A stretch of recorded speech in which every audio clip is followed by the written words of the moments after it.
ఎవరెవరికి దేవుడు నా పక్షంగా ఉన్నాడు అని బయలుపరచబడాలో, అది శత్రువుక, అప్పు అనే సమస్యక, అనారోగ్యం అనే కష్టానిక, లేకపోతే ఇతరుల మాటలు, అవమానము, వేదన ఏదైతే ఆ డిప్రెషన్, ఆ కృంగుదలలోనికి తీసుకెళ్తుందో ఆ వ్యతిరేకతక దేవుడు ఈరోజు నేను నా బిడ్డని ఏలుతున్నానని చూపించబోతున్నాడు. హల్లెలూయా. So you don't have any power, you don't have any authority over my child. ఆమేన్. అవి వెనక్కి మళ్ళినట్టే మీ సమస్యలు కూడా వెనక్కి మళ్ళబోతున్నాయి. నమ్మిన వారి బిగ్గరగా స్తోత్రం చెల్లిద్దాం.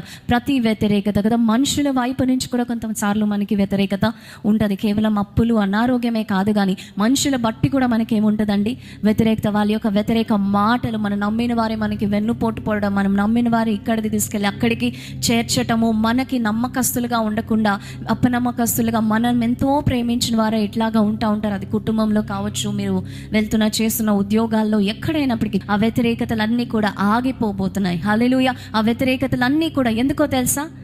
నా గొప్పతనం కాదు, నా పక్షాన్ని ఎవరున్నారని, బలమైన దేవుడు ఉన్నాడని. హల్లెలూయా. అరే, సృష్టియే భయపడిందంట ఆయనకి చూసి. హల్లెలూయా. సృష్టియే వణికిందంట మన దేవుని యొక్క ప్రభావమును, మహిమను తెలుసుకుని. హల్లెలూయా. ఈరోజు మనల్ని చూచిన వారు కూడా, నేను ఏదో గొడవలాడి భయపడడం కాదు, వ్యతిరేక మాటలు మాట్లాడి భయపడడం కాదు. My God is on my behalf. That is what should be shown to the world. Hallelujah.